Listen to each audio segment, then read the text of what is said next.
want, there's a lot of room over here. See an engine move out to the end if you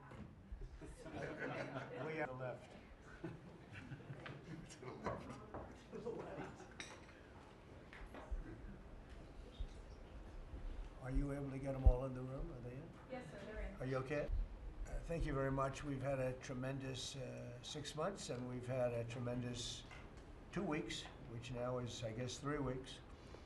And we have a tremendous group of people here that have done a great, unified, beautiful job. I want to, in particular, because of what she's gone through this last few days, done an incredible job. As you know, Kristi, I'm going to ask you to say a few words about Texas. The first person there was the first person I saw on television was you, actually. And you've worked great with the governor, who's terrific. And you might want to tell a little bit about the trials and tribulations, but we appreciate the job that you and everybody have done. You had people there as fast as anybody's ever seen. So really appreciate it. We all do. And maybe you could say a few words. Sure. Well, thank you, Mr. President. I want to thank you for your leadership. Texas is strong, and the people of Texas are incredibly strong. They've gone through something that is absolutely horrific, and it is heartbreaking to watch these families suffer the way that they are. As soon as this flash flooding event happened, you know, the governor has activated his emergency responders. Nim Kidd is his emergency management director, who is incredible, and has immediately worked with the local first responders to get help to individuals and get them evacuated, put requests into me. We deployed, sir, right away, as you know, because you and I were talking a lot during this time, the Coast Guard. We also had some assets out of Customs and Border Protection. Our BORTAC teams went in and helped with rescues and clearing debris so that we could get roads open and people get the help that they need. I think when I got there the most, sir, that day, as soon as I arrived on site, was getting a briefing from all the emergency responders, was just how unified they were in focusing on the fact that we're there to save lives. They were there to rescue people, find people who were still alive, and to reunify them with their family members. We as a federal government don't manage these disasters. The state does. We come in and support them, and that's exactly what we did here in this situation. FEMA went to an enhanced level immediately, but as soon as you signed the major disaster declaration, we were able to get them resources and dollars right away, just like you envisioned, through state block grants to help them with cleanup. And we're still there in presence, and FEMA's been deployed, and we're cutting through the paperwork of the old FEMA, streamlining it much like your vision of how FEMA should operate, and it's been a much better response to help these families get through this terrible situation. We still are looking for people. We're still looking for a lot of little girls and other family members that were camping along that river, and they will continue until they find every single person, and we will continue to help them and assist in that. I was surprised when I got there at the camp that day, right after this happened, the parents that were there, the parents that were looking for their children and picking up their daughter's stuffed animals out of the mud and finding their daughter's shoe that might be laying in the cabin, and just hugging and comforting people matters a lot. I'm extremely grateful for God's hand in that whole situation, because hundreds and hundreds and hundreds of people were saved. And this is a time for all of us in this country to remember that we were created to serve each other. God created us to take care of each other. And that when we do that, we are happier, we are more fulfilled, and we can walk alongside people on their worst day and help them get through it and come out the other side, knowing that we can continue to live a life that God has purposed for us. So they're grateful for you. Several times the day after the flooding, you and Melania were on the phone with me, and I want to thank you for that. That meant the world. I was able to tell many of those folks that I had been visiting with you, and that you had said, whatever they need, Kristi, let's deploy it and get it down there and be helpful. And on Sunday, when the families were waiting at a church to identify their children's bodies, Franklin Graham and I called in and prayed with the families and read some scripture with them, and he was incredible in making himself available to that as well. But we'll be back down there in a couple of days and continue to do all we can, but this is an unprecedented event. It really is. There's been tragedies like this around the country, but everyone is unique in different situations, and the response the federal government had supporting the state through this, I'm proud of the people that stepped up and immediately came. The Coast Guard, when they came in, they had a difficult time even getting the aircraft in and landed. They had to try several times in the weather to get it in and deploy, and I think we've heard about, our one Coast Guard member that was responsible for saving over 165 people, but that entire crew did incredible work. And all the first responders there did incredible work. And I know people are getting tired now, but they're getting reinforcements and volunteers are showing up. And I just want to commend the governor and his team for being the leaders. And they're so thankful that you're letting them make the decisions and manage the response like it should be. And then us supporting them with the resources of the federal government. We've already deployed dollars to the state, much like the block grants that you've talked about. Right. So they're grateful for that, sir. There's never been a wave like this outside of the breaking of a dam, because this was almost a wave that ended up being 30 feet high, more actually. Now with a dam you can understand it, but this approached almost with that speed. When you see a dam break, it's not a pretty sight. It wipes out everything, and this is the kind of thing that built up so fast. And it's happened 2 or 3 times before over the years, but not to this extent. But tell them when you met, picking up the daughter's clothing. And I had walked through so the sad. cabin where all the little girls died, and I had kind of fallen apart in there, but I walked out of the cabin, and a gentleman was standing there, and he said, that man over there needs a hug. And so I walked over to him and I hugged him and I said, do you work here? And he said, no, my little girl was in that cabin. And he said, and I just found her best friend about an hour and a half ago. She had passed away. And he just fell apart. And so then we just hugged and talked for probably an hour about that. But then there was the grandpa was there looking for his granddaughter as well. There was a dad there of one of the counselors.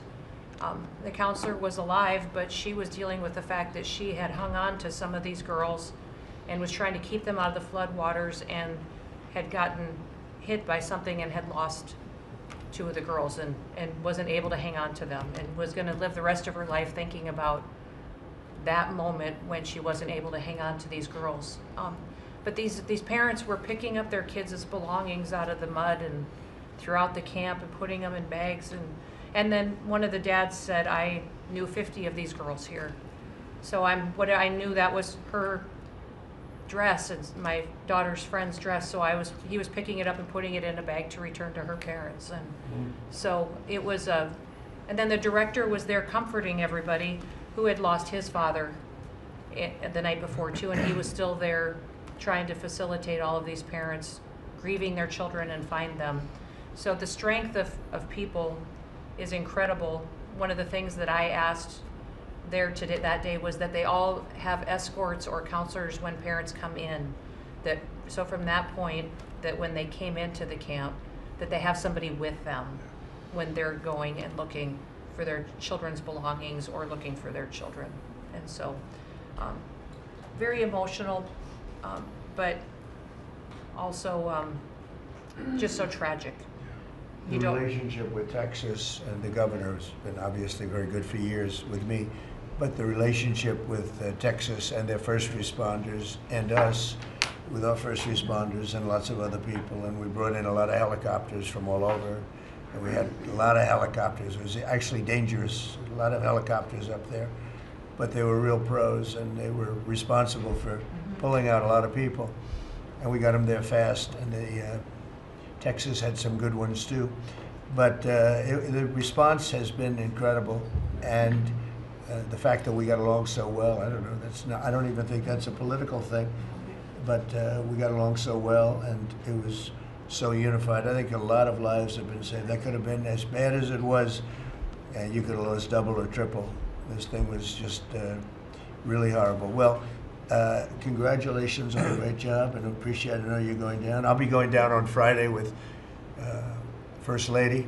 We'll be taking a trip, and we don't want to get in anyone's way because that's what happens. The president goes, and everyone's around focused on. I don't want anyone to focus on us, but it's possible they could have somebody saved still. Yes, There's a lot of areas. It's a big area, and probably unlikely at this point, but there could be. I mean, they're thinking there could be the possibility, but what a tragic situation. A good job, and we'll see you on Friday, and we'll finish out the day here. I think you've been reading a lot about it's a terrible topic when you talk about financial after this, but we have a big country, and we've been doing very well. The tariffs, as you know, are starting to come in at record levels. Tremendous amounts of money are coming in to our country. We never did that before. We're not used to it. We only have tariffs going out. We only adhere to the rules of other nations who charge us tremendous tariffs because we were led by stupid people or people without any business sense. And I'd like to ask God, you could maybe talk a little bit about how well we're doing with regard to the money coming in. And the big money will start coming in on August 1st. I think it was made clear today by the letters that were sent out yesterday and today. Go ahead, please. Yes, sir. We will taken in about $100 billion in tariff income thus far this year, and that's with the tariffs, the major tariffs not having started till the second quarter. So we could expect that could be well over $300 billion by the end of the year. We don't agree with CBO scoring, but for those who do, the CBO scored tariff income over the next 10 years at $2.8 trillion, which we think is probably low. And sir, under your leadership, we're witnessing. And they gave us no credit during this last little, the great, big, beautiful bill. I always use the word great. I add that to it because it really is what it is. It's never been anything like it, actually. And I want to thank all the Republicans that voted for it. And I want to, scold the Democrats because they're voting for tax cuts. They're voting for no tax on tips, no tax on Social Security, no tax on overtime, and many, many other things far more important than that. Great health care. And frankly, every Democrat should lose their election because it was purely political vote. They were told not to vote for it. So think of it, we got 218 to 2, and then with the Senate, we had 50 to 3. Democrats didn't vote at all, not one positive vote, with all of the good things in there. Economic development money, tremendous border money. Mm-hmm. Now you're loaded up on the border. And I need so much of it because we had zero come in last month, so I'm not sure how much of it we want to spend. You may think about that. You may actually think about saving a lot of money because the wall's been largely built, and it obviously worked. But you may want to think about that. But so I think it's incredible when I watch the Democrats, and they have standard lines like they had Russia, Russia, Russia. They had the laptop from hell. It all came from Russia. They make things up and they go with it, and they feed it to you people in many cases. And they said, here's a line. And I hear the new line is death. Oh, it's death. Everyone's going to die. There's nothing to do with death. In fact, we're saving our country. Death is from allowing 25 million people into our country, of which 3 or 4 are stone cold, hard criminals. 11,888 are murderers, many of them committing more than one murder. That's death, and the Democrats did that. Joe Biden did that by allowing people to come in here just totally unchecked, unvetted, open borders, open borders. The whole world was dumped into our country from prisons, from gangs, from mental institutions. We have many people walking the streets, walking in areas that we don't know anything about, that came out of insane asylums. They released their the insane asylum population into our country, and it's amazing the job that you and Tom Homan are doing, by the way, on that. But we have to get them out, and we have no choice. We have to get them out, and we are getting them out. And so, Pete, you want to tell them about our great military and how well we did with respect to the bombers and the B-2? We had the pilots here 2 days ago, and they were incredible people. Go ahead. Yes, sir.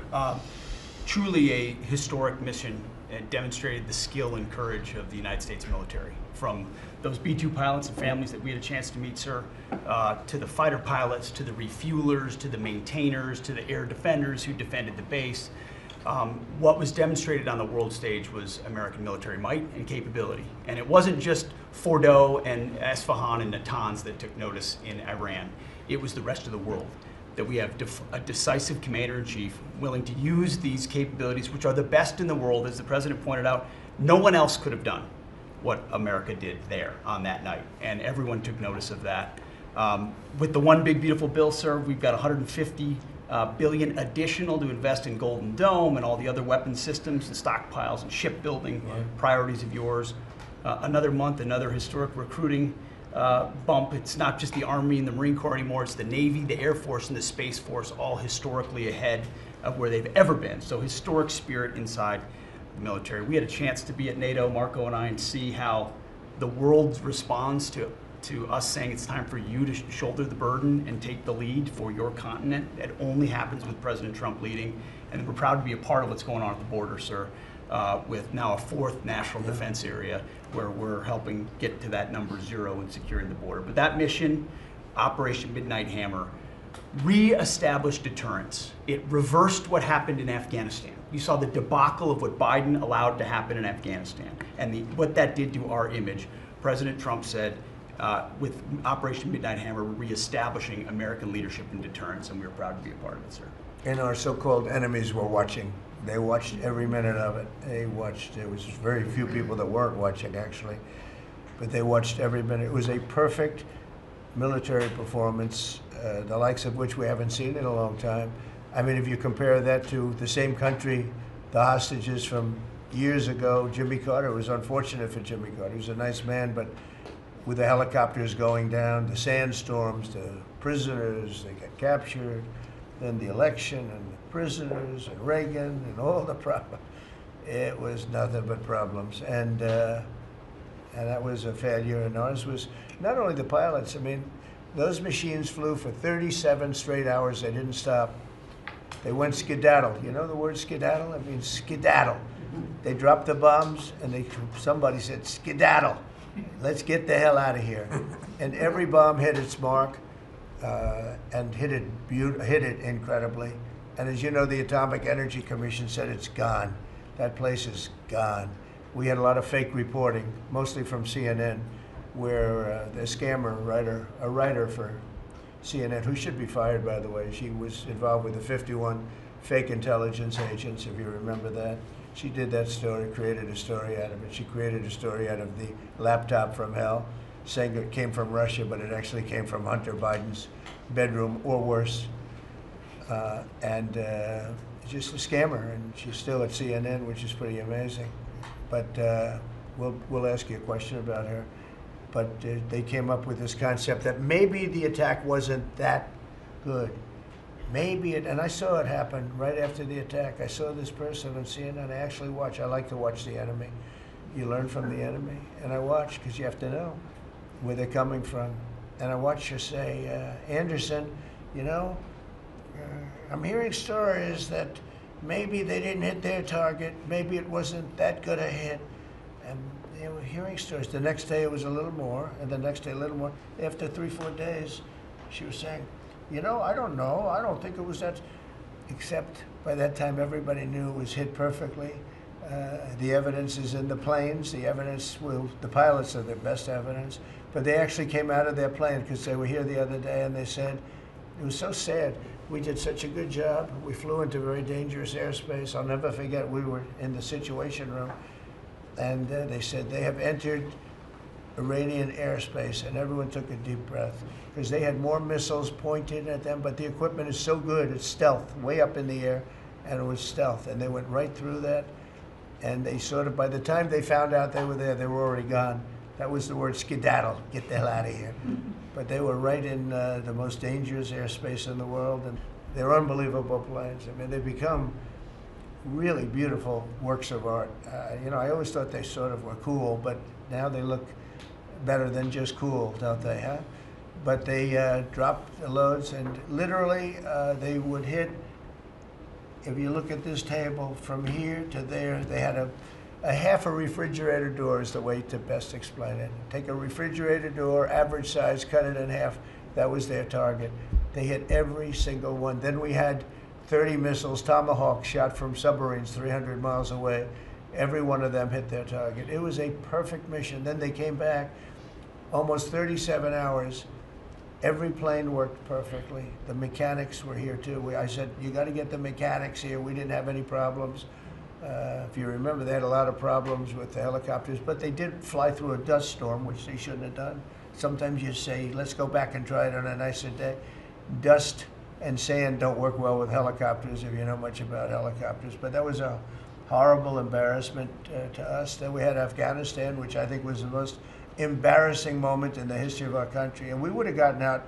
I was the one that got them down. I would have kept Bagram, the big air base, which right now is controlled by China, one among the most powerful runways in the world, thick with concrete and steel. Anything could land, and right now, they were 1 hour away from where China makes its nuclear weapons. I was keeping it. Outside of that, we were leaving, and I would have been out faster than them, but we would have gotten out with strength and dignity. Instead, that was the most botched up mess I've ever seen. They left all that equipment behind, and every year they have a parade running down some third-rate street with the equipment. You know, it's supposed to be Fifth Avenue. It doesn't work. But with all that equipment that they left, they should have taken every ounce of it. I was taking every, I said every screw, every bolt, every nail you take out of there. And Millie said, I remember one time, sir, we're better off leaving the equipment. Why? Well, it's cheaper. I said, cheaper? You mean it's cheaper to leave a $150 million airplane rather than flying it into Pakistan or India or someplace, or just flying it straight home? It's cheaper. Yes, sir. That's when I knew he was an idiot. Didn't take long to figure that one out. But they left all that equipment, but they left their dignity behind. It was the most embarrassing moment, in my opinion, in the history of our country. Not that we got out. We should have not been there, but that we got out the way we got out, with great embarrassment and death. You had 13 young people. I've gotten to know their families very well, but you had hundreds of people killed that nobody talks about. You had the other side, many people were killed. Many people are walking around with no legs, no arms from that whole thing. They left from the wrong airport. They should have left from Bagram, because Bagram was a big base with hundreds of miles of fencing and territory around it. Nobody would be able to get near it. And they left. So, we've done a great job, and I think people are really starting to see it. They're starting to appreciate it. Pete's done fantastically. That mission was a work of art. And I have spoken to some of our perceived, I don't know if they're enemies, but they're perceived as being potential enemies. And they essentially said the same thing, very impressive. There wasn't a thing that, we didn't lose an engine. We didn't lose, they landed and they were cheered. But the sad thing was they were cheered, and one of the pilots said, we were a little concerned because when we got out, we were told that on television they were reporting that we may have missed our targets. Sir, we hit every target. That's what I do for a living. We hit every target. In fact, when the bombs hit, a yellow haze came over the horizon that I've never seen before. It just lit up the whole horizon, brighter than the sun. It was like looking into the sun. He goes, we hit our target, because you know what that was exploding. And, but they were a little downbeat because they listened to that fake CNN reporting and the fake New York Times. They worked together to try and say that it wasn't perfect. They couldn't say they missed. All they could say is, maybe it wasn't perfect. And you ought to fire that reporter immediately. You should fire her. Real fake. And so I just want to congratulate those pilots. And, a lot of people don't like bringing things like that up. I do. I always like confronting, because otherwise the public doesn't know that you're a bunch of crooked people. But they know, they've learned, and the media has to straighten out their act. The media is down to 17% approval. You got to do a little better than that. It's important for the country that you do better. I think they ought to make a lot of changes. I think changes are going to be made to the media, but it's hard to have a really successful country if you have a corrupt media, and we really have a corrupt media. And nobody really knows why. I mean, why would you want to have open borders and criminals pouring into our country? Why would you want to have men playing in women's sports, transgender for everyone, you know? You'll have to figure that out. But some of you don't. I mean, I'm looking at some people, they love the country, but I look at other people and they can't. But we were really proud of our military. It was, and the people that maybe don't like us or want to play games with us, because I think that had you not had the situation in Afghanistan, I don't think Putin would have gone in. I think when Putin looked at how stupid and incompetent that operation was, he said, wow, this might be a chance. And we're dealing with him now too. We're not happy with Putin. I'm not happy with Putin. I can tell you that much right now, because he's killing a lot of people. And a lot of them are his soldiers and their soldiers, mostly. And it's now up to 7,000 a week. And I'm not happy with Putin. Okay, any questions? Yes. Yes, sir. You just said that you're not happy with Vladimir Putin. Is there anything that you plan to do to act on that feeling of unhappiness? Well, I wouldn't be telling you. Don't we want to have a little surprise? You know, one of the things we did with the attack is that, and you asked that question, I didn't mean to be rude, but I'm in a rude because I'm looking at some of these crooked people up here, so I'm rude, but your question was asked very nicely. But one of the things we did is we went over every fact. We wanted to get every fact straight.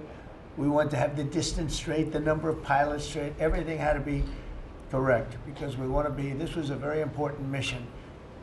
If we failed on this mission, it was beyond the war that, you know, obviously we had with Iran and Israel, and a lot of hatred, a lot of years and years of hatred, centuries of hatred.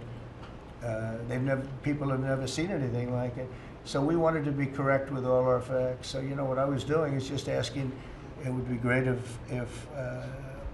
if the media would be correct with their facts. That's all we ask for. So, go ahead. So finish it up. Oh, yes. Just sort of turning back to Russia, if there's anything that you would signal about your displeasure with them. Well, look, I'm very unhappy with them. There's no reason for this. It's turned out to be tougher, but it's only tougher. And I will say the Ukrainians were brave, but we gave them the best equipment ever made. We gave them the anti-tank busters that knocked out tanks. I mean, you just aim them in the direction of the tank and the tank is gone. We gave them missiles, the latest and the greatest. They were able to shoot down a lot of things that would have normally wiped out. You know, probably would have been a very quick war. It would have been a war that lasted 3-4 days, but they had the benefit of unbelievable equipment. And Europe gave them, so we gave them far more, because Biden shouldn't have done that. He should have equalized. We should have given them the same, or we should have given actually less than Europe. It affects Europe much more than us, but we're in there for over $300 billion. Europe's in there for over $100 billion, but still, Europe gave a lot.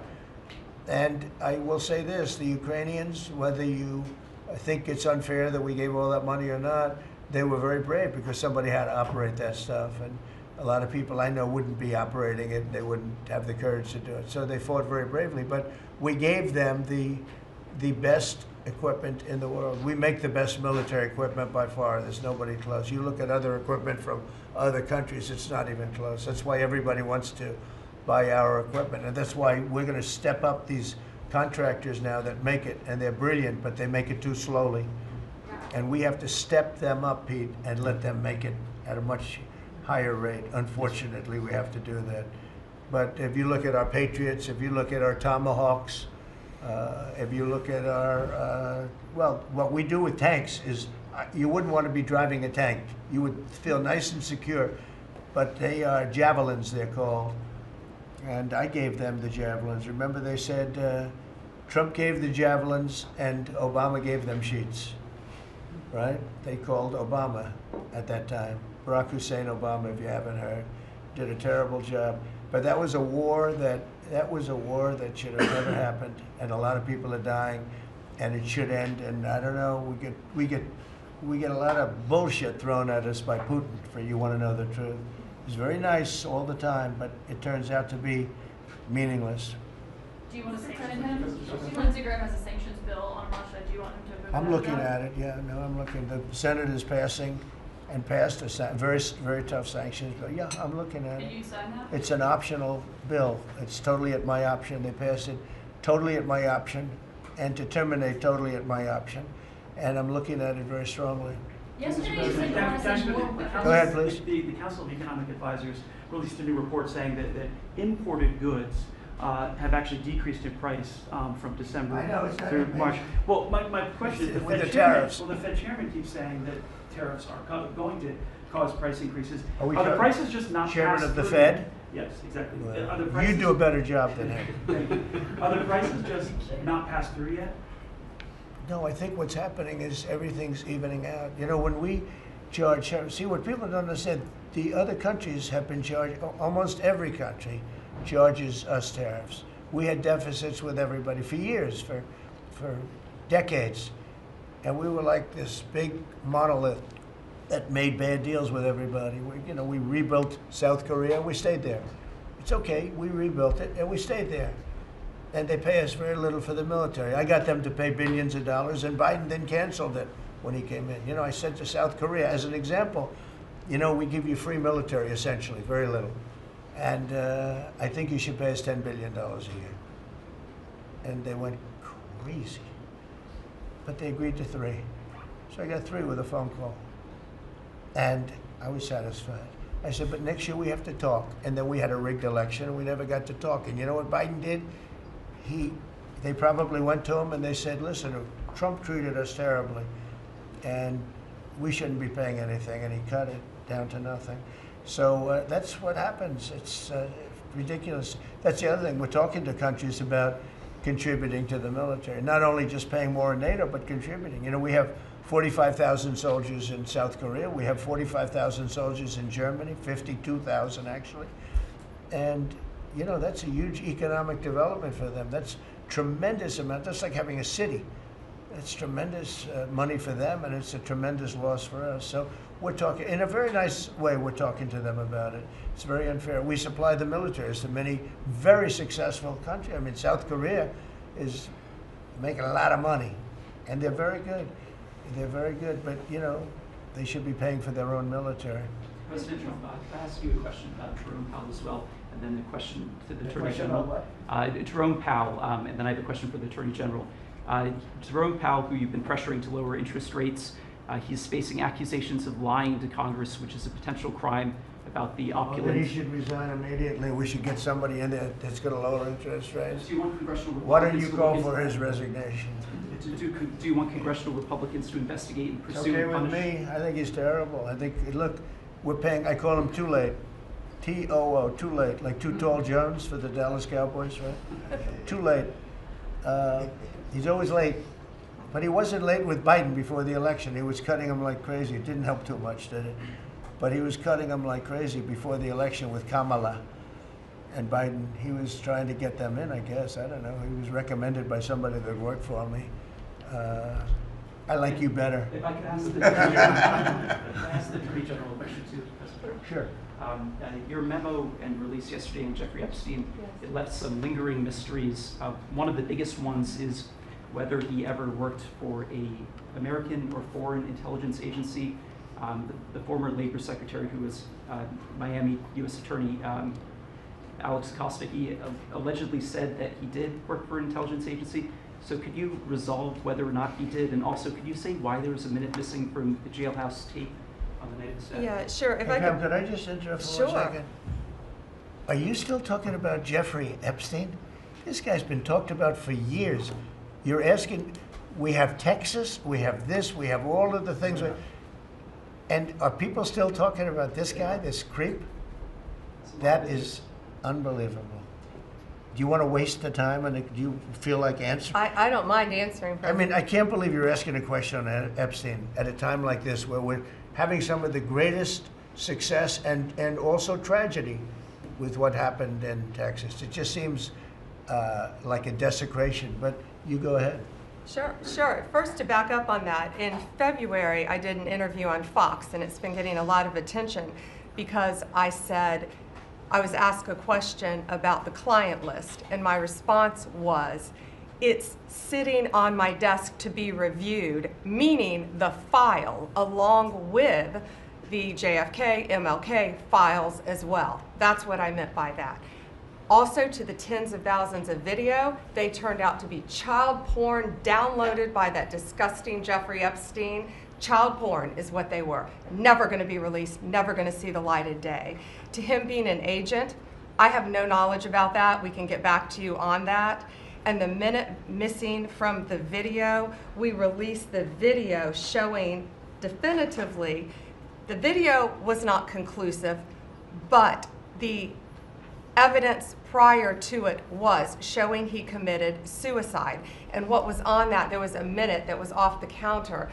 And what we learned from Bureau of Prisons was every night, they redo that video. It's old, from like 1999. So every night the video is reset, and every night should have the same minute missing. So we're looking for that video to release that as well, showing that a minute is missing every night. And that's it on Epstein. Mr. President, on the tariffs again, on August 1st, you've said is the deadline. What incentives do countries have to negotiate? It seems that deadline keeps moving. It was April 2nd, now it's... We didn't move, no. It's always been August 1st, that's when we're paying. And a statement was put out today, and I put it out just to make it clear. It wasn't a change, it was August 1st. We don't change very much. You know, every time we put out a statement, they say he made a change. I didn't make a change. A clarification, maybe. No, August 1st they pay. And everybody pays, everybody has to pay. And the incentive is that they have the right to deal in the United States. If they don't want to, they don't have to pay, and they don't have to deal here. But if they want to buy and make a lot of money and sell in the United States, they have to do that. You know, if you go back and look at some of the good presidents, our country was the wealthiest, proportionately the wealthiest, from 1870 to 1913. It was an all-tariff country. We didn't have income tax. That came in in 1913. We had tariffs. And we had so much money we didn't know what to do with it. We had, we had a couple of presidents that were very, very strong. McKinley, I guess, more than anybody, but he was the tariff king, but he was very, very strong. It's sort of sad. He made a fortune for this country, became very rich, and then Teddy Roosevelt went out and vice president, and he spent the money. And they said Roosevelt was a great president. And let's say he was a great president, but the money was paid by McKinley with tariffs. Tariffs are charged by other countries at levels that are ridiculous. And you know, I call those other countries, and every one of them is willing to give us everything now, by the way, just so you know. Sir, we'll charge you no tariffs, nothing. We'll give you everything. We'll give you access to our markets. We'll give you everything. Is that a correct statement, Scott? Yes, sir. Howard, would you say that's a correct statement? Exactly correct. It's like they just don't, because they're very spoiled, because for years they ripped us off and we didn't have a president that understood it, or Secretary of Treasury or Secretary of a lot of different secretaries are involved, but certainly Commerce Secretary was, you know, not doing their job. I don't know about Kelly, she's small business. We'll keep it that way, okay? Her small business is bigger than almost all big businesses when you add it all up. But no, they are very respectful of our country. But the incentive is that they have the right to do business with us. Without that, they don't have the right to do business. And that would be okay too. And will there be a flurry of deals? Will we hear in the next 24 hours? Will we hear a flurry of deals? Yeah, we have a lot of them going out. But the deals are mostly my deal to them. We're picking a number that's low. We don't want to hurt them, and fair. We're picking a number that's lower than, in most cases, lower than what they charged us. But it's amazing when you've paid all this money for years and they get one president that's a little bit different and a little tougher on this subject, and they're willing to drop everything they've been charging us for years and years. I mean, we have countries going, we will have you don't have to pay any tariff to come in and do business. They're giving us total access to their countries. They gave us no access to the country. They'd say, well, you cannot go into our country. Okay, good. Now it's, we will give you total access and you don't have to pay any tariffs. but please don't charge us tariffs. And we don't like that deal. So the letters I send out are, we have made some deals. We can make a lot more deals. It's just too time consuming. It just makes it more complicated. And we can do things over the years too. You know, we're not hard line, but it's about time the United States of America started collecting money from countries that were ripping us off and laughing behind our back at how stupid we were. Okay? Thank you. Mr. President, on the tariff issue, so you've talked about India coming, but then a couple days ago you issued a new tariff threat to members of the BRICS countries for if they aligned with anti-American policies. 10% charge. That would be India, Brazil, That's Russia, right, they have South to pay Africa. 10% if they're in BRICS. Because Right. BRICS was set up to hurt us. BRICS was set up to degenerate our dollar and take our dollar as the standard, take it off as the standard. And that's okay if they want to play that game, but I can play that game too. So anybody that's in BRICS is getting a 10% charge. Is that immediate, sir, or Yeah, is that pretty soon. if they engage in some behavior? Well, if they're a member of BRICS, they're going to have to pay 10% tariff just for that one thing. And they won't be a member long. I thought BRICS was, you know, I said this about a year ago, and it largely broke up. But, you know, there are a couple that hang around, but I thought it largely broke up. BRICS is not, in my opinion, not a serious threat. But what they're trying to do is destroy the dollar so that another country can take over and be the standard. And we're not going to lose the standard at any time. If you have a smart president, you will never lose the standard. If you have a stupid president like the last one, you would lose the standard. You wouldn't have the dollar as you. And if we lost the world standard dollar, that would be like losing a war, a major world war. We would not be the same country any longer. We're not going to let that happen. The dollar, you ever hear the expression, dollar is king? The dollar is king. We're going to keep it that way, okay? And I'm just saying, if people want to challenge it, they can, but they're going to have to pay a big price. And I don't think any of them are willing to pay that price. But a simple question is, does that jeopardize? Thank you, Mr. President. Are you optimistic about reaching a tariff deal with the European Union soon? Well, the European Union has been speaking to us, Ursula and the whole group, and they've been very nice. They treated us very badly until recently. Now they're treating us very nicely. It's like a different world, actually. They've treated us very badly. They were among the toughest to deal with. Actually, in many respects, they were much worse than China. Look at what they do to our companies. They sue Apple, they sue Google. 17 billion they got from Apple on a lawsuit that they didn't have a case.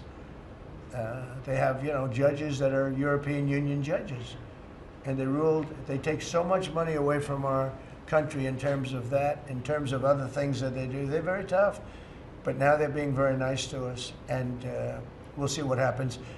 We're probably 2 days off from sending them a letter. We are talking to them. I just want you to know, a letter means a deal. You know, a lot of people say, we got 200 countries. We can't meet with 200 countries. We have a few trusted people that know what they're doing, that are doing a good job, but you can't do it. You have to do it in a more general way, but it's a very good way. It's a better way. It's a more powerful way. And we sent them a letter. You read the letter. I think it was well crafted. And mostly it's just a little number in there. You'll pay 25%, 35%. We have some at 60, 70. Those are ones with massive, you know, where we have massive trade deficits because they've treated us very badly. But I would say in every case, I'm treating them better than they treated us over the years. Don't you agree with that? I do. I could have done much. I could have been much harsher. I don't want to do that.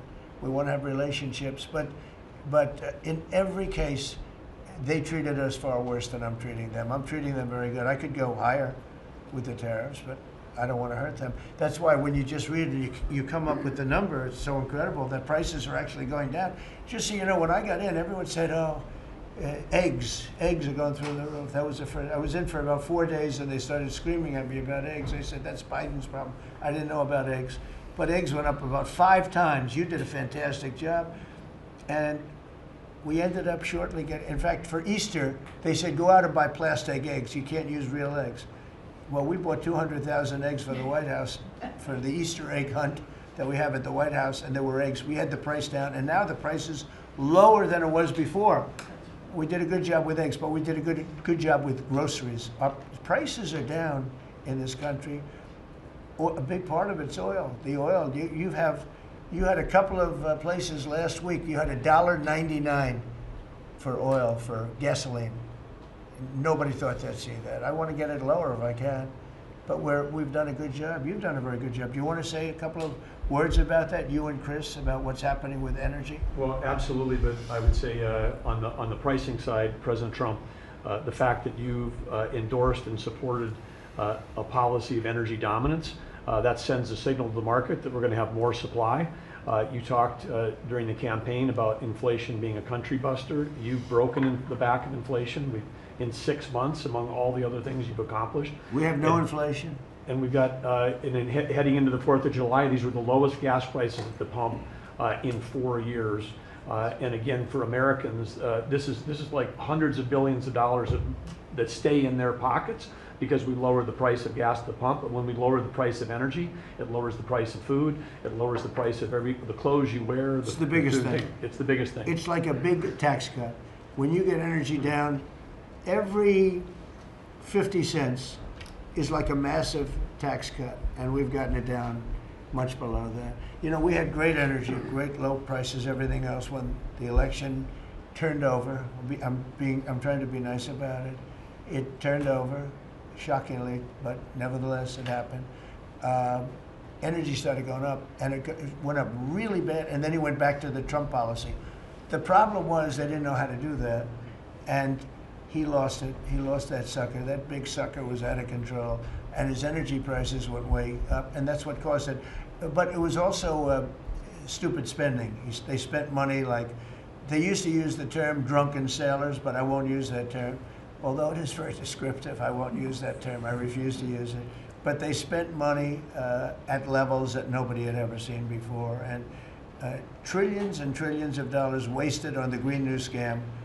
Greatest scam in the history of our country, other than maybe Russia, that might have been. But the Green New Scam was the single greatest scam in the history of our country, and continues to be, but it's weakened badly. It's hobbling along because people are they're finally getting it. But they spent trillions of dollars on the Green New Scam, getting nothing for it. Devised by a couple of young people that weren't even good college students, you know? Not even good students. Check out their marks. Yeah? No, not for CNN. Not for CNN. Go ahead. In the last jobs report, Mr. President, in the last jobs report, the manufacturing jobs actually lost 7,000 jobs. When will the investments that you've been talking about have an effect on manufacturing? They're building the plants now. About 7 have started. We're going to have hundreds started within a short period of time. Lee Zeldin, who may be the most important man in this room, I'm sorry, but he's the one that gets the permits, whereas he's the one that has to get the permits for the plants and the factories, and permits that used to take 5 years, he's getting in record-setting times.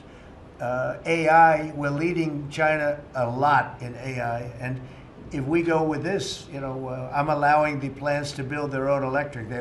I'm allowing them to become an electric utility, so they can produce their own electricity, because we need double to be successful with AI, which is the biggest thing now.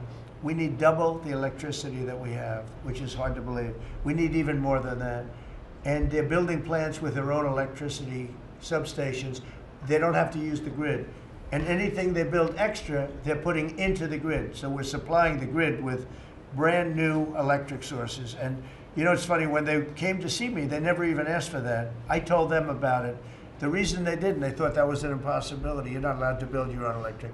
These are massive investments that are being made in building electricity for their plants.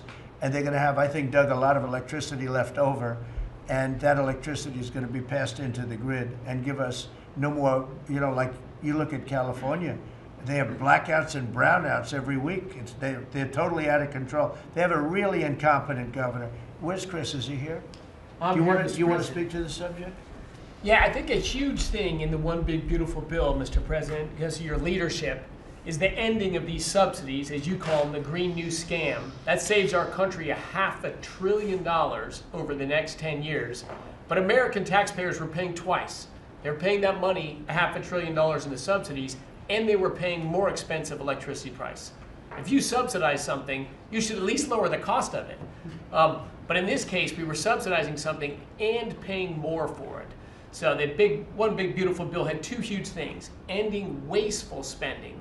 Wind, solar, and batteries combined are 3% of U.S. total primary energy.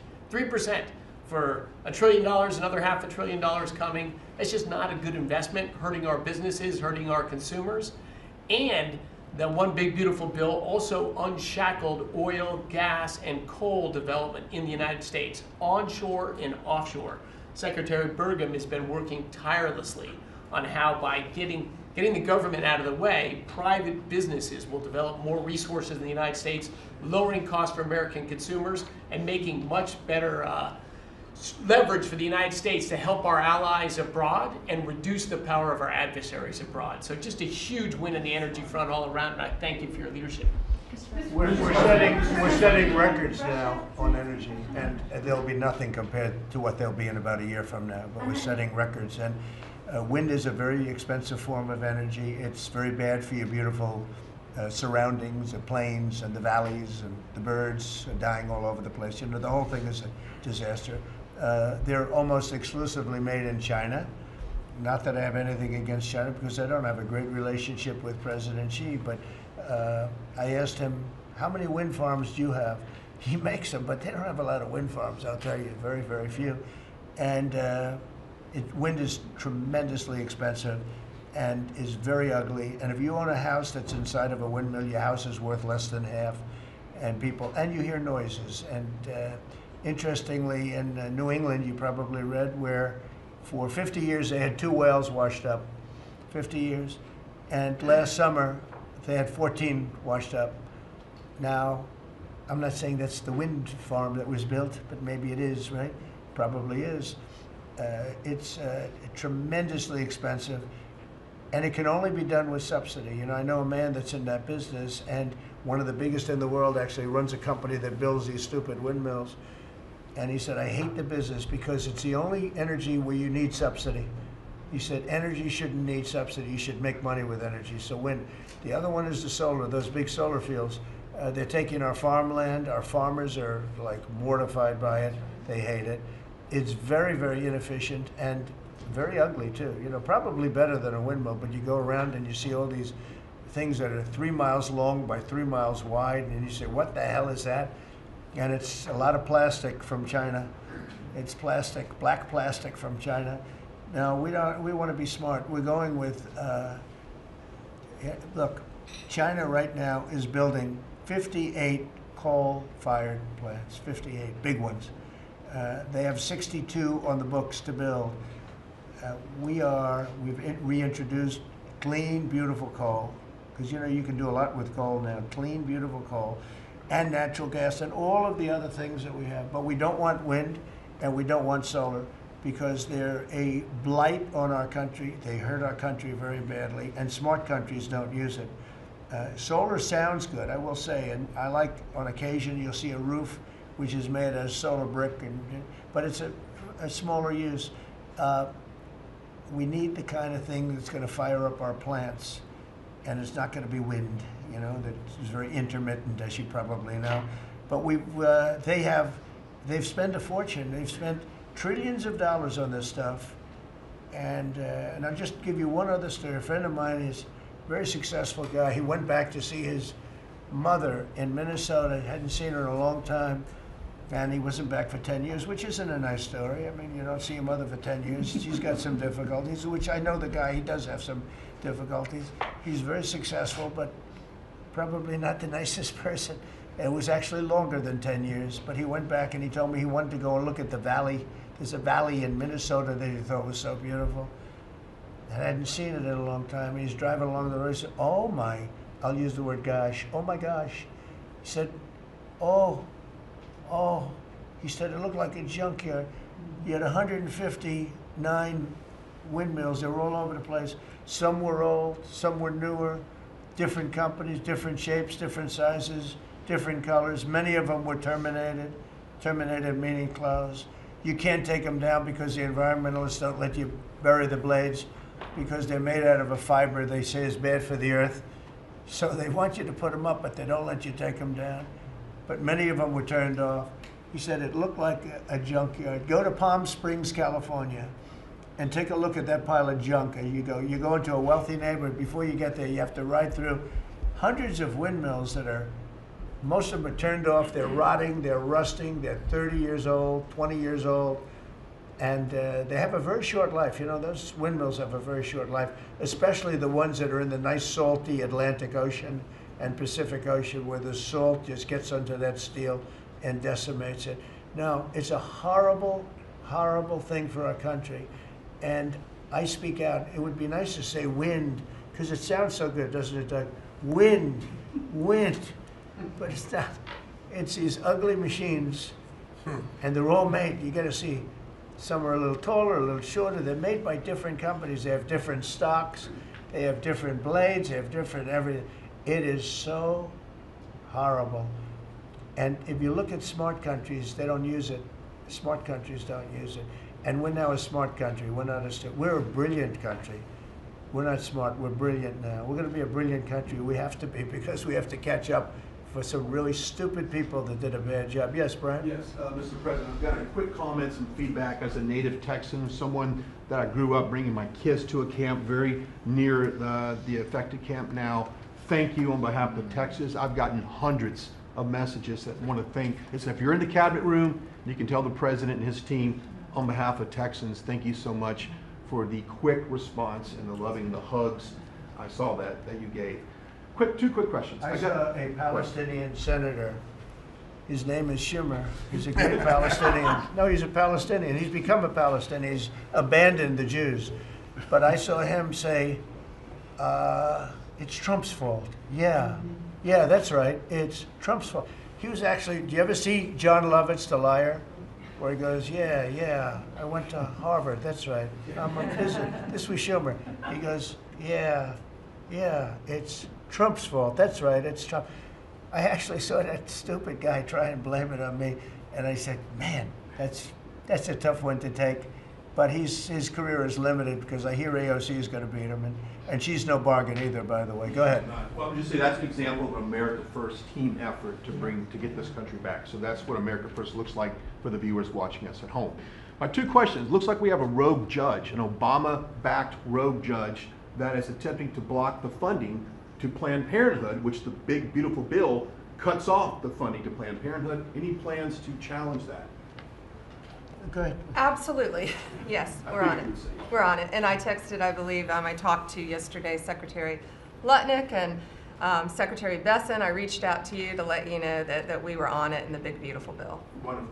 And then my I let her handle that question. You notice? I said, go ahead, handle that question. I'll toss it to her. Then my second question was Secretary Rollins. You did an amazing press conference today in front of the Department of Agriculture. You talked about the Farm Act and the need to get China out of our country, owning farmland. For the viewers at home that might have missed that, can you recap what that means to national security to make sure we can grow our own food? Well, thank you, Brian, sir, if you don't mind. Yes, this morning Secretary Hegseth, Secretary Noem, and Attorney General Bondi and I had a press conference at the USDA. I just happened to have a chart in case it came up, but obviously the Chinese owning of farmland in our country is a massive national security issue. And for the media, you can see the yellow is where all of the farms have been purchased over the last number of years. And the red is around all of the military bases where that farmland has been purchased.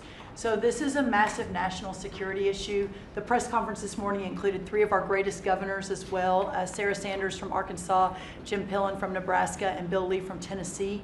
The states have begun taking a leadership role to ban the purchasing of China farmland. Obviously, Congress needs to step up and catch up, and we're going to be working alongside of them as well. We had some of our members, great members of Congress there, but it is time. And I think that this morning was symbolic of many things. The first of this administration working every day to effectuate President Trump's leadership and unequivocal support of America First. But second, just how close we are as a cabinet. I don't know in any other administration that you'd have 4 cabinet members at the USDA on a Tuesday morning when it's about 110 degrees outside with the sun beating down on us talking about Sir, Your Vision. So I think it was a great day. It was just the start. There's an executive order coming and some other things coming behind that. But protecting America's farms isn't just about protecting our farmers. It's also about national security. So that's what we discussed this morning. I do want to say that I think we have had a really good relationship with China lately, and we're getting along with them very well. They've been very fair on our trade deal, honestly. And I hope we're going to have a great relationship. It's a big, strong, powerful country. We're more powerful than they are. We have much better military equipment than they do. But we are getting along with them very well. I'm getting along with President Xi very well. We speak often. And with all of that being said, and I understand what you're saying, but I think we're getting along with China very well. Mr. President, you have sent more weapons to Ukraine, as you said last night. Last week, the Pentagon paused some shipments of weapons to Ukraine. Did you approve of that pause? We want to put defensive weapons because Putin is not, he's not treating human beings right. He's killing too many people. So we're sending some defensive weapons to Ukraine, and I've approved that. So who ordered the pause last week? I don't know. Why don't you tell me? I think that's a question for the Pentagon. Go ahead. Mr. Yeah. President, on immigration, the Secretary of the Agriculture did say this morning that undocumented workers would not be covered by any amnesty of who are working on farms. You had said maybe that the ISA folks won't go after those folks on farms. So which is it? There's no amnesty. What we're doing is we're getting rid of criminals, but we are doing a work program. Do you want to explain that, please? Yeah, this morning we talked about, of course this was a top of mind question, this morning we talked about protecting the farmers and the farmland, but obviously this president's vision of no amnesty, mass deportation continues, but in a strategic way, and then ensuring that our farmers have the labor that they need. Secretary Chavez-DeRimmer has been a leader on this. Obviously this comes out of the Labor Department, but moving toward automation, ensuring that our farmers have that workforce, and moving toward an American workforce. So all of the above. We've got to give the farmers the people they need, but we're not talking amnesty. Lori, do you want to say something about that? Thank you, Mr. President. On this, thank you, Secretary Rollins, how important this is never to displace the American worker.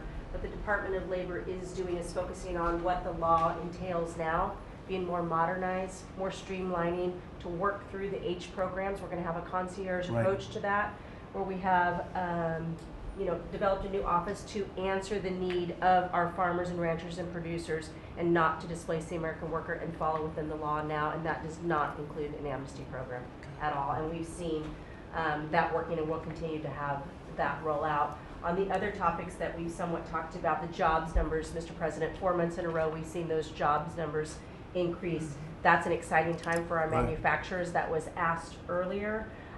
We know it's going to take some time, but through that deregulation process that Lee and I are working on as well, the Department of Labor has rolled out 63 new deregulations that we're going to be moving through. In the first Trump administration, it was successful with over 30. We've just rolled out 63 new ones in order to double down on those manufacturing companies, to let them know that we have signaled through this process that we will assist them in getting the workforce that they need. It's an exciting time. That one big beautiful bill, that was the signal to my former colleagues in Congress to get this done. It's been an important time. I spent time on the ground visiting 7 states in 9 days prior to that bill being passed, because it was the most pro-worker piece of legislation that we will ever see really in this country right now. No tax on tips, no tax on overtime, no tax on Social Security. That matters to the American worker, because we don't want to take their money and give it back. We want them to keep more of their hard-earned dollars in their pockets currently, and that's what they're excited about. And as I move forward with these tariff talks, I heard a company, orthopedic company in Indiana, say to me, for the first time since you have taken office, Mr. President, their increase in their bottom line by 8% since these tariff talks have happened. Not one company has said the president is not doing a good job. These tariff talks are working. They're feeling it on the ground. The media has told a false story, because what's happening on the ground is positive, and that's what we're seeing in these jobs numbers. So I really, through the Department of Labor, to come in behind all the secretaries and build this workforce is going to be key to the American worker. So thank you for what everybody did this last week. The One Big Beautiful Bill is a doubling down of this, and we're going to see these workers start to grow. And that apprenticeship program is going to be working. That's we'll right. have that It's gonna million be great. apprentices across the country. We, you know, as you know, we're building plants all over the country now, which you weren't building any plants 4 years ago. You weren't building anything. But those plants, when they open up, it's going to be, you'll see numbers like you haven't seen ever. I don't think in history you'll never see numbers like what we're going to see in the very near future. Many of them are building the plants. Some are just starting right now. You know, it's a brand new administration. But, and they wouldn't be here except for two things: November 5th, the election, and the tariffs. And frankly, I guess the election was more important because of the tariffs. I mean, another person wouldn't have done this. But they're coming in because of the tariffs. They have to, they're not going to pay 25, 30, 40, 50%, 70, and 100%. And we'll be announcing something very soon on pharmaceuticals. We're going to give people about a year and a half to come in, and after that they're going to be tariffed if they have to bring the pharmaceuticals into the country, the drugs and other things into the country. They're going to be tariffed at a very, very high rate, like 200%. We'll give them a certain period of time to get their act together. But they were all here now. They all left. They went to other places because we allowed, people that sat in this room allowed it to happen. And I don't allow it to happen. The people in this room don't allow it to happen. So we're going to be announcing pharmaceuticals, chips, and various couple of other things, you know, big ones. We did steel, as you know, they're 50%. We did aluminum, 50%. Lumber just came out. That's copper. And we did cars. And now, today we're doing copper. Copper and lumber. What would that tariff be on? The section tariff? I believe the tariff on copper, we're going to make it 50%. 50%. Any breakthroughs on See, I'm glad he Gaza? didn't question it, because Any I sort of said, I sort of just sort of thought, what would that be? It's a quick one. I didn't have much time, but he agreed with me. That's why he's ours. Right? Any breakthroughs on Gaza with the Prime Minister, and there's reports that you're meeting with Netanyahu again tonight. Is that accurate? I am. He's going to come over again tonight. We're talking about Gaza, mostly Gaza right now. It's he's been very unfairly treated. I think what they've done to him in Israel is very unfair, having to do with this trial. I think, you know, he's a wartime prime minister, had an unbelievable outcome, and I think he's been treated very unfairly. But he's coming over later. We're going to be talking about, I would say, almost exclusively Gaza. We got to get that solved. Gaza is a tragic. It's a tragedy. It's a tragedy.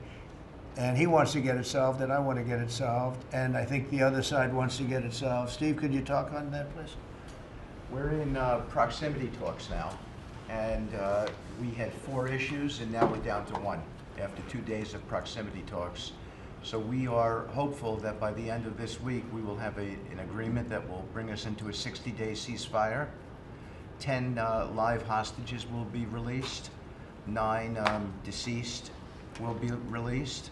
We're meeting at the President's direction with all the hostage families to let them know. And we think that this will lead to a lasting peace in Gaza. And you're doing a good job. It's a tough one. It's a tough one. A lot of hate, you know. It's called long-term hate. But we think we're going to have it solved pretty soon, hopefully with a real solution, a solution that's going to be holding up. And can I follow up? This is, I think, the first cabinet meeting since Elon Musk has not been a special government employee, not here anymore. He's now saying he's going to create a third political party. Are you worried about the impact that could have? No, I think it'll help us. It'll probably help. Third parties have always been good for me. I don't know about Republicans, but for me. Are you second guessing any of the cuts that Doge made since you No, described him as off the rails? look, we cut hundreds of billions of dollars with Doge. We could have done it differently. I would have done it differently a little bit, maybe, but it was something that we saved a lot of money. You can always second guess. I guess some of the people in this room maybe would have done it slightly differently, and some would have done it exactly the way it was done. But it was dramatic, and it was important, and we found a lot of things like billions of dollars given to people for environmental protection, where they had $100 in the account, like in Atlanta, Stacy. And then you had another one with 20 billion here, and 20 billion here, and 2 billion here, and 15 billion, Lee, you might want to mention just a couple of those things that we really got because of Doge. At the Trump EPA, the one big beautiful bill was filled with many big beautiful wins for the taxpayer. It delivered a sledgehammer to the Green New scam. Billions of dollars rescinded.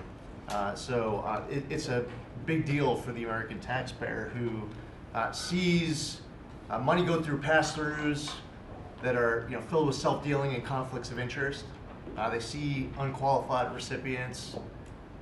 They see reduced agency oversight, and they want accountability with their tax dollars, and they got it. So in the example of the Stacey Abrams connected NGO, they received $100 in 2023. They got $2 billion in 2024. They had to complete training on how to develop a budget that was put into their grant agreement. They, out of nowhere, started paying a CEO $800,000, a COO $450,000, 22 people making over 150 grand.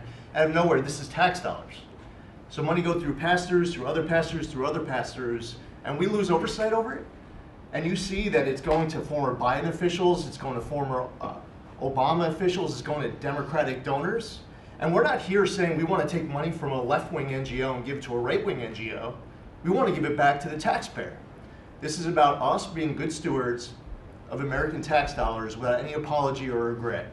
That's why President Trump was elected last November, because there are a whole lot of people who maybe they hadn't voted Republican in a long time. Maybe they didn't even vote for President Trump the first time around in 2016, but they're regretting that vote from 2016 and they were making it right in 2024. So the One Big Beautiful Bill gave us the tools to rescind billions of dollars more. We're seeing hundreds of thousands of dollars that'll get wasted per electric vehicle as an example of this money that was going through it. They gave $50 million to a group called Climate Justice Alliance. They say that climate justice runs through a free Palestine. The Biden EPA gave $50 million to a group that says that climate justice runs through a free Palestine. We say that if you're going to spend $1 in the name of remediating an environmental issue, then spend $1 on remediating an environmental issue. We say that we can protect the environment and grow the economy. We want to help grow more baseload power in this country. So why is it that it took this long for this team to get assembled, to be able to fix the mess that we inherited? But gosh, we love showing up at our jobs every single day, first thing in the morning, because all day long we get things done for the American taxpayer. And Congress did its part last week by passing One Big Beautiful Bill to deliver this accountability and to cut off the Green New scam. So maybe it's a bad day for Stacey Abrams. Maybe it's a bad day for all those well-connected Democrats getting paid off. But you know what? God bless America. Because at the end of the day, President Trump is here, J.D. Vance is here, and the greatest cabinet ever assembled to deliver that much-needed and highly demanded accountability. That was a very good answer.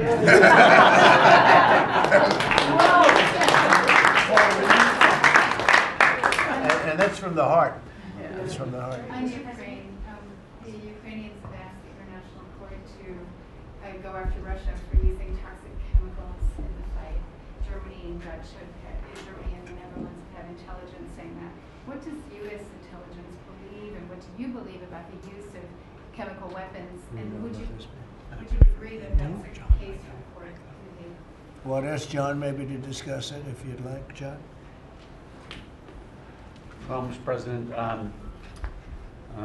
obviously chemical weapons, if it's documented in its use, it's illegal. It's against all international laws of armed conflict and treaties. And obviously I can't share in this room with this audience the intelligence that I can share with you privately, but obviously you're not going to stand or allow for any violations of international law by anyone. That's right. Thank you. Could I ask Sean to Department of Transportation, Sean Duffy, former great congressman, very popular, decided to go out and make a couple of bucks. He made a lot.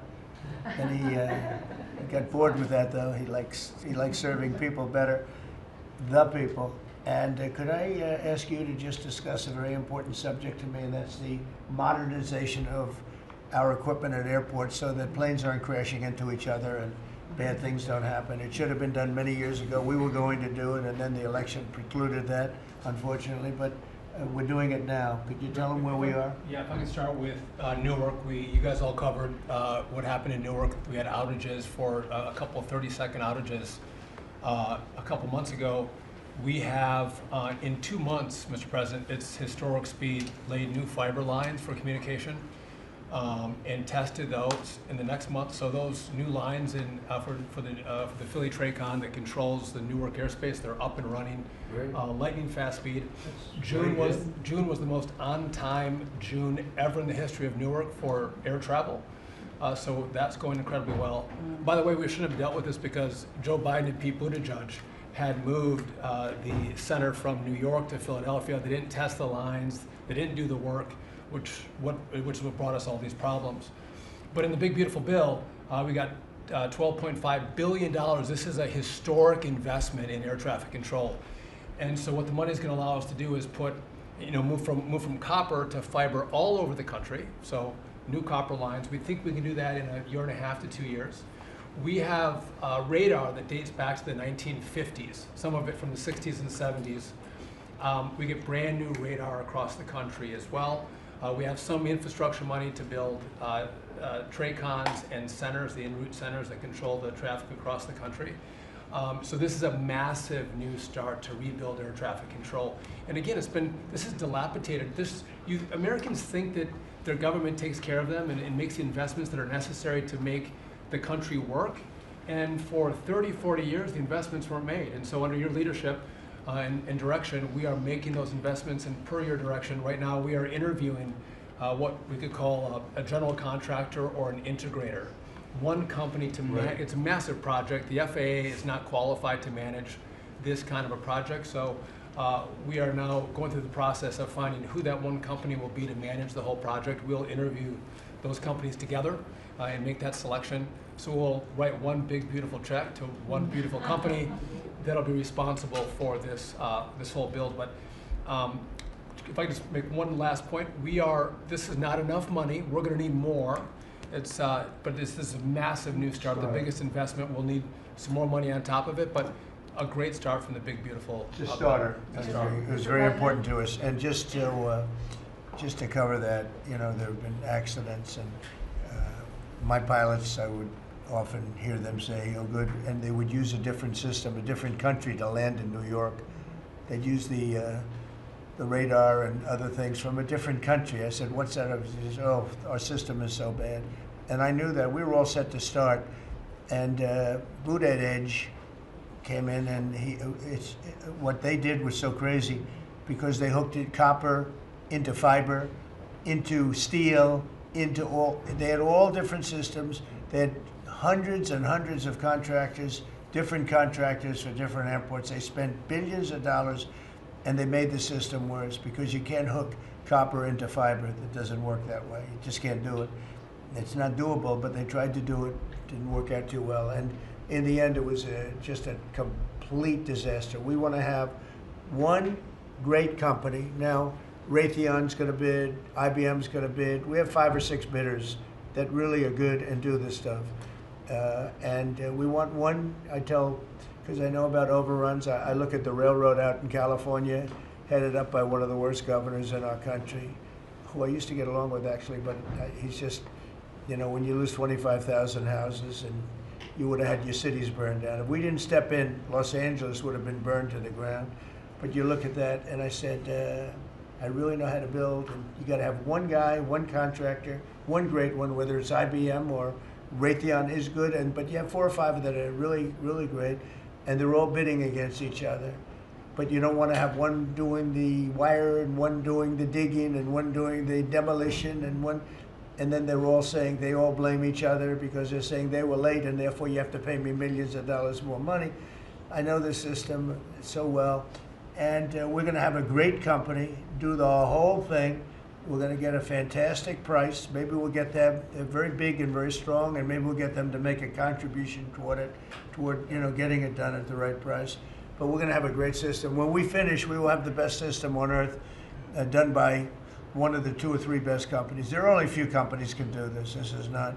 But if you would have seen what this other group did, they were going crazy. They had, I heard 3,000 contractors And then when it all came together, guess what? It didn't work. It's a disaster. So we're going to have in a pretty short period of time, it's going to take us about 2 years to build it, and we'll have a contract given out probably over the next couple of months. We have some great bidders, some great companies that want to do the job. You're going to have great air traffic control. Can I just make one last point on this? So the last administration signed a contract with an American company to fix the copper to fiber, and that contract was a 15-year contract. The system is failing today, but that's how idiotic and incompetent the last administration was. And under your leadership, we're saying, listen, we don't have time. We don't have 15 years. We don't have 5 years. We have to do it right now. And so the president always talks about on time and on budget. We have embraced that. We are going to be on time and on budget. And by the way, you mentioned a train out in California. Stay tuned for, probably give us 5 days and you'll have an answer on what's going to happen with the $4 billion that we potentially have invested on a train that's going to go nowhere. It's going to be $120 billion that'll never connect San Francisco to LA. Again, the last administration wasted so much money on projects that never work. If you're going to have high-speed rail, you're going to invest billions, we should actually have high-speed rail in America, not boondoggles that fund political friends and allies and family They have members. from San Francisco, inside of San Francisco to inside of Los Angeles. Should have never been built because airplanes do it better. And you could drive it. You could drive it. No problem with driving it. The roads aren't even crowded. So they were going to do this. Somebody's idea. Somebody got paid off a lot of money and they started it. It was going to cost a very small amount of money. And it ended up costing literally hundreds of times what the original. And now what they did is they said, well, going into the city is too big a deal. So we'll leave it 25 miles short of the city. So now they're leaving it. They're not going to finish it, really. It's not the same project. So now they're leaving it outside of San Francisco and outside, short of each. They just want to get it done, and I've never seen cost overruns. You know, if you have a cost overrun of 10%, you should be ashamed of yourself. 20%, you should not do any more jobs. This is a cost overrun of 2,000%, something like that. It's unlimited, and it's not finished. And maybe it will never get finished. And I told Sean, look at it from every standpoint, but we don't want to, you know, we have federal money going into that, and it's like throwing it out the window. So whatever you can do to stop it. $15 billion and not one track has been laid. $15 billion and we're 16 years into the project, not one track. Mr. President, on New York, you're the most prominent Republican in the country from the city. What do you want to... Anywhere else? Well,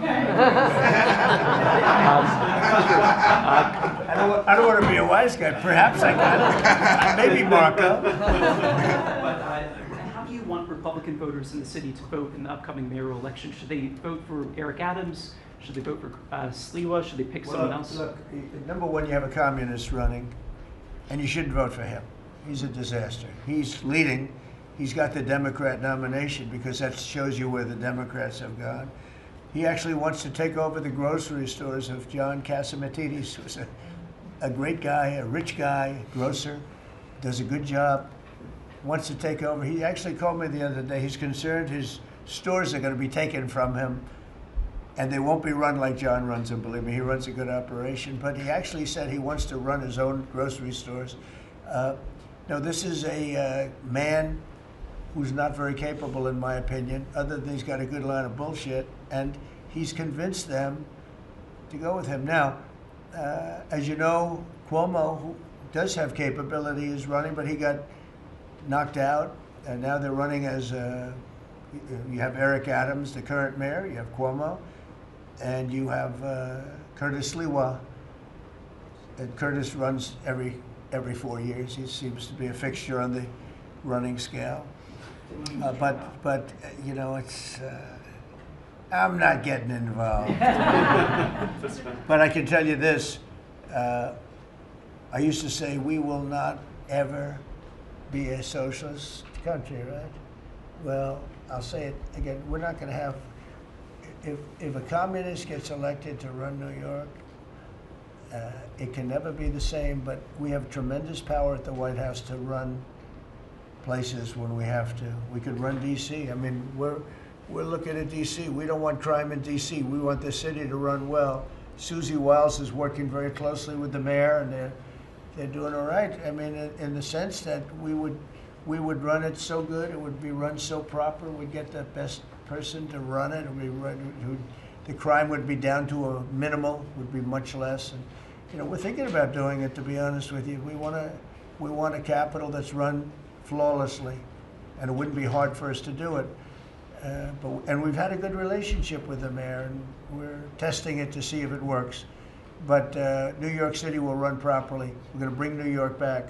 I love New York. You know, I loved New York for a long time. Then we had a bunch of crooked people in there. You have an attorney general who's a total stone cold crook, New York State, Letitia James, a total crook. All they do is want to go after political opponents. They do what's ever expeditious for them. She's the one that took out Cuomo because she wanted to run for governor, and then she ended up getting 1% of the vote. She polled at 1%. She dropped out, went back to attorney general. You have a lot of crooked things going on in New York. We're going to straighten out New York. Maybe we're going to have to straighten it out from Washington. But when I see a communist who has actually gotten a Democrat, pretty much gotten the Democrat nomination, they also went to that new form of voting, which is a beauty. You go in there in third place, you come out in first. That's that form of voting that they have gone to. You know what I'm talking about. It's not too good. We're going to do something for New York. I can't tell you what yet, but we're going to make New York great again also. We're going to make it great again with the country. What we've done in this country in the last 6 months, nobody has ever seen it.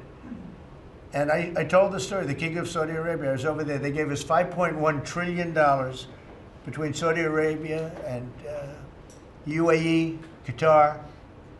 3 stops, $5.1 trillion coming into our country as an investment, biggest investment ever made. And it's all going to good stuff. I mean, all real, big, good stuff. Energy projects, big, big things. But they all 3 told me essentially the same thing.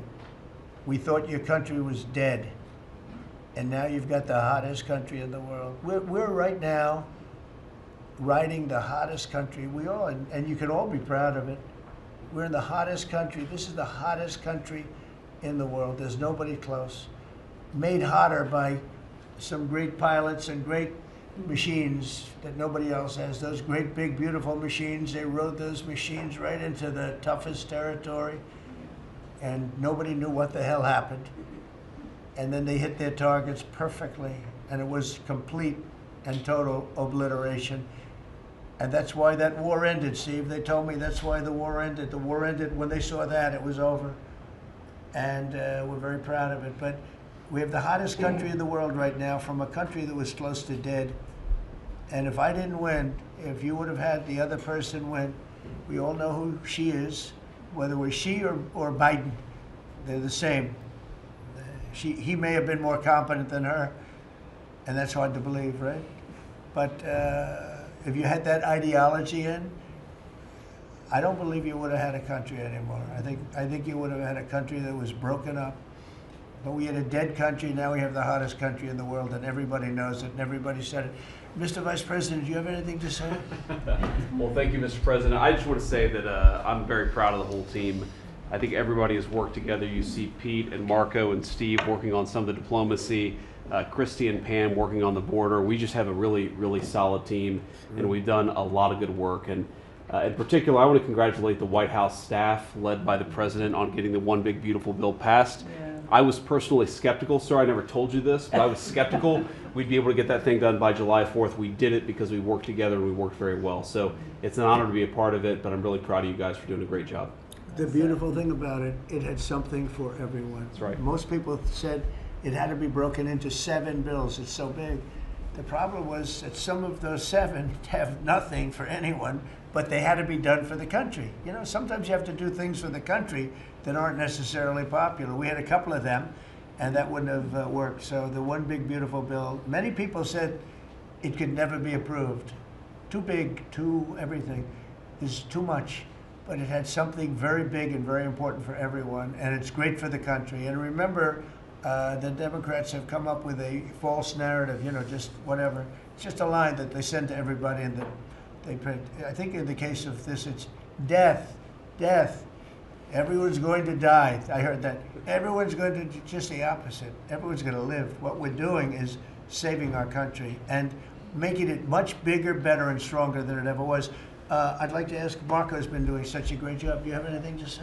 Well, it's just going through a list here, Mr. President, and I think the Vice President's pointed out to the great team you have, but and all these achievements that have happened domestically. But you think about it, under your leadership, we prevented and ended a war between India and Pakistan. NATO's now at 5% for the first time ever, the highest numbers ever. A peace deal between the Democratic Republic of Congo and Rwanda. A 12-day war that ended with an American operation that we're the only country in the world that could have done.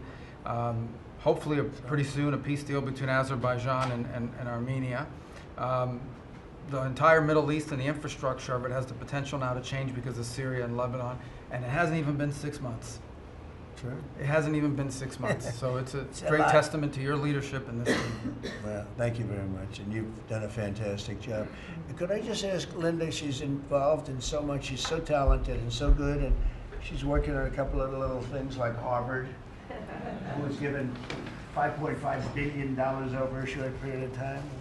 We caught him on that one, it's crazy, but you're working on so much, you want to bring education back to the States. How are you doing?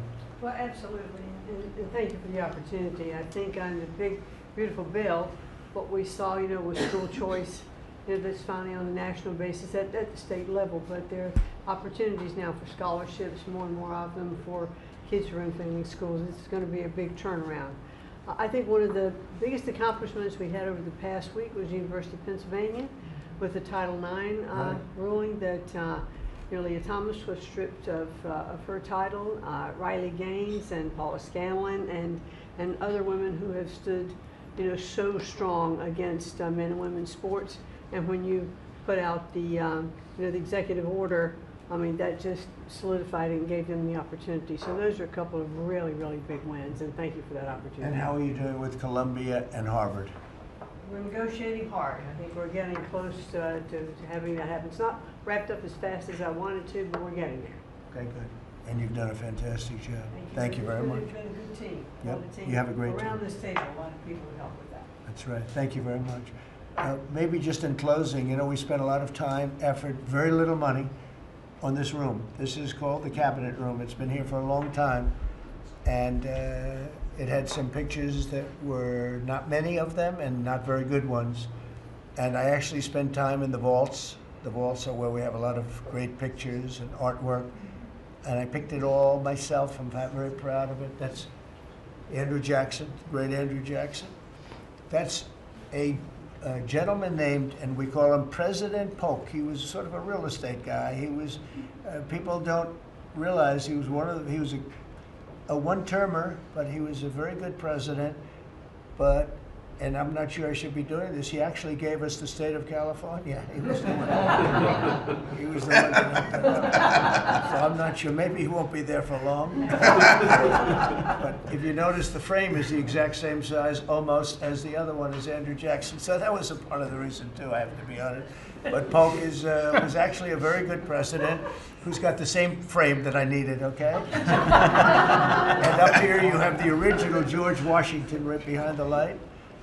And then you have Dwight Eisenhower, who was a very underrated president, built the interstate system, and he was the toughest president, I guess, until we came along. But I don't mind giving up that crown, because I don't want to be too tough on it, but we want to be humane. But he was the toughest president on immigration. He was very strong at the borders, very, very strong. And sometimes you can be too strong. He was strong at the borders, and during a certain period of time, they were so strong that almost every farmer in California went bankrupt.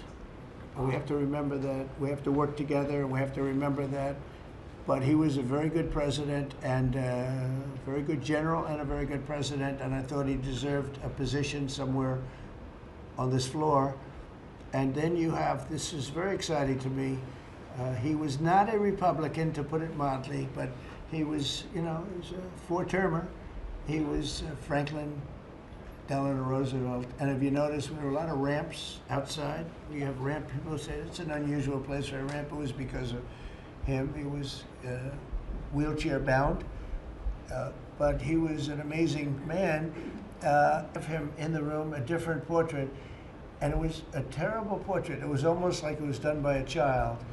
And I used to say, you know, I can't believe that he would have approved of that portrait of himself. And I was in the vaults and looking at things. I said, what's that? And we have some great curators here. We have 6 curators at the White House. They have 2 for paintings, they have them for furniture, they have them for different things. I guess cost is no object. Okay, cost is, maybe I'd have 1, but that's all right. But we have 6, and they're very talented, though. And he said, that's a picture of FDR. I said, really? Let me see it. They took off the wrappings, very well preserved. And I said, that's the picture they've been looking for years. That was the picture of Franklin Delano Roosevelt. And I said, oh, wow. And likewise, that fit, see frame-wise, it just doesn't work. It doesn't work if you have, I want to be nice, but it doesn't work if you have a big frame, a little frame, and but it's like perfection. I'm a perfectionist. The mirror was down in the vaults also. I said, where is this from? And it's a very old, very storied mirror, beautiful. We put that up. And then over there is Honest Abe Lincoln. And that picture was in his bedroom. And we thought that this would be a very important place because this is where wars are ended. I'm not going to say wars are declared. I'm going to say wars are ended, okay? We'll be positive. And that's the picture of Abe Lincoln from his bedroom, sat in the bedroom for many, many years. That was his favorite picture of himself. And the Lincoln bedroom's very famous. You remember when Bill Clinton had it and he rented it out to people. Okay? We don't do that. But it's an incredible room. And we took that picture from his bedroom. That's Abe Lincoln. And then over here you have John Adams, and it's they were the first occupants of the White House, 1800. And John Quincy Adams, Mrs. Adams, they were the first occupants. So we have them looking at each other, and in between their stare is Abraham Lincoln trying to make peace. And that picture was in a room that I have that was not important, like the cabinet. I gave it up. I said, I have to give it up because that's one of the greatest pictures of the White House. The White House is tremendous art. And the Oval Office, when we're there, we'll go over that. That's really been something. Then we got the drapes, so we got the whole thing. We got new drapes. We got new, wasn't a big expense, very, very small. And we took some of the chinaware and silverware and trophyware, they call it, from the vaults, and we had it cleaned up. Hadn't been shined up in 100 years. Some of this has sat in the vaults for over 100 years. Amazing.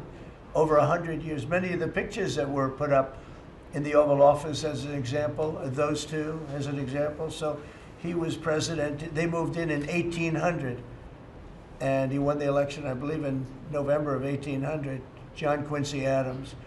And we thought that would be, he was considered to be a good president, and he was the first occupant of the White House, so it sort of made sense. And I love the frame of those pictures. Look at those frames, you know? I'm a frame person. Sometimes I like frames more than I like the pictures.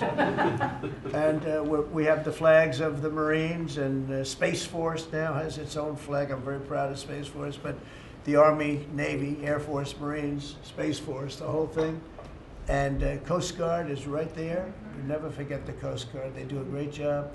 So we have the flags throughout the office. And it's really become quite a beautiful place. I don't want to tell this, Marco pointed it out. I was going to leave the clock. So as president, you have the power. If I go into the State Department or Department of Commerce or Treasury, if I see anything that I like, I'm allowed to take it. Do you believe this? So I'm in Marco's up. I see this gorgeous clock, grandfather clock, and there it is. I said, Marco. He didn't know about it. I had to read him the rule and regulation. I said, Marco, I love this clock. Look at it. It's beautiful. He said, what clock? I said, the clock that's in the other room is incredible, and nobody gets to see it there. Marco, I tried to talk him into it first, and it sort of worked, and then I had to use a little more. I said, I'd love to take that clock out and put it in the cabinet room. He said, no, are you serious? I said, Marco, I have the right to do it, Marco. And he said, all right, what the hell? So that's his contribution to the cabinet room. But it's, by the way, it's an incredible clock. And, you know, it's an important room. So you may see it again. Maybe we'll move it back sometime. Anyway, so that's pretty much it. But it really is great.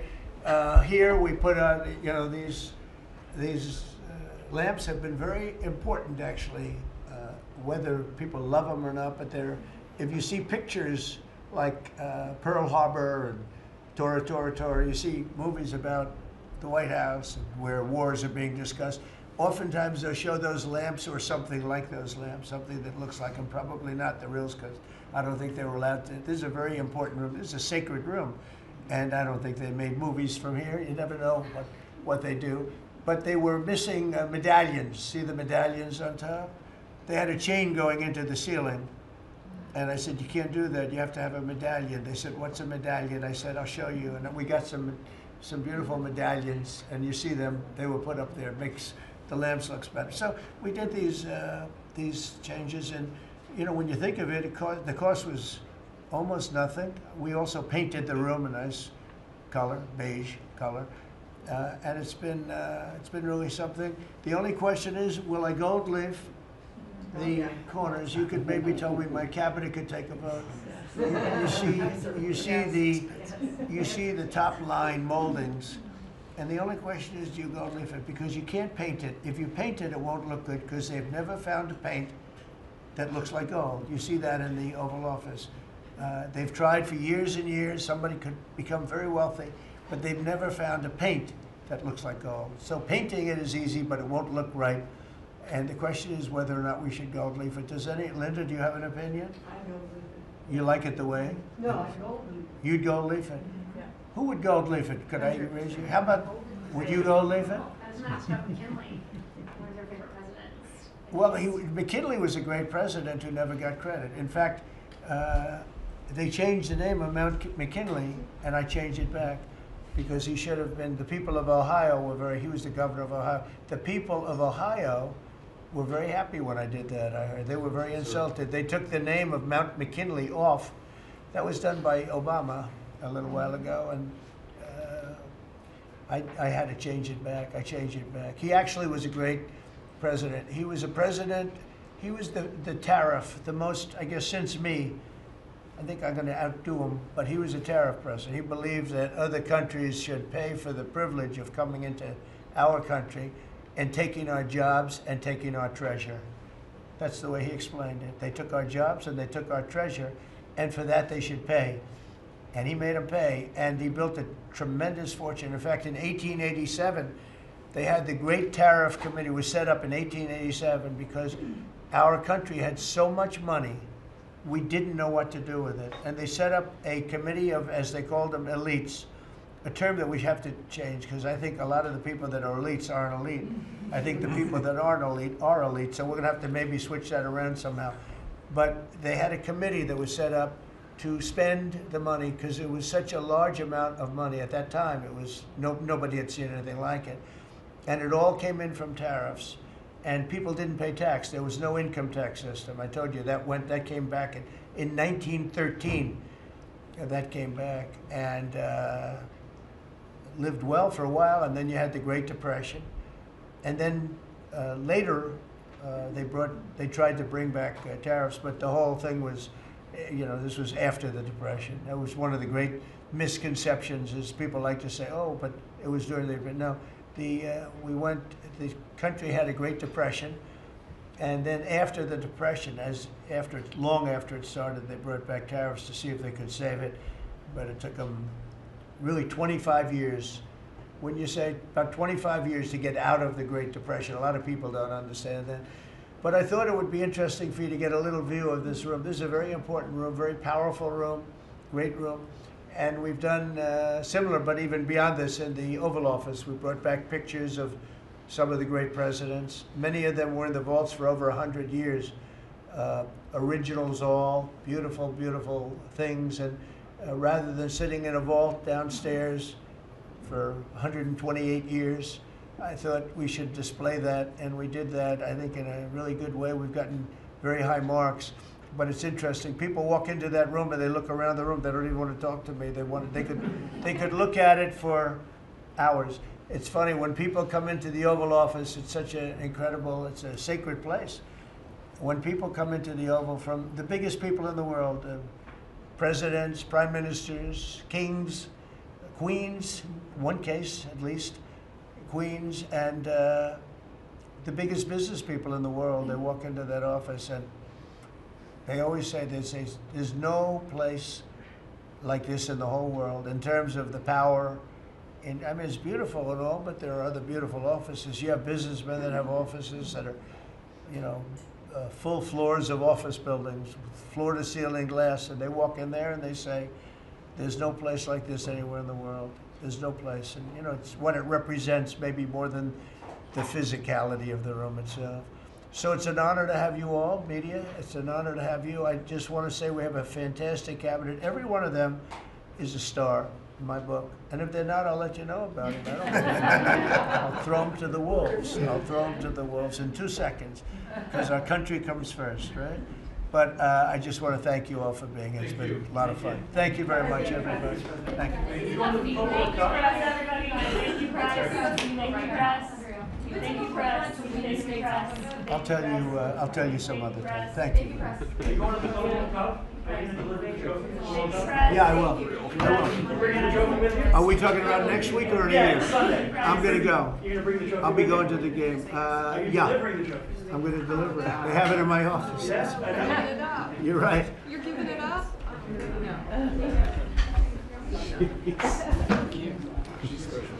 Oh, she's good.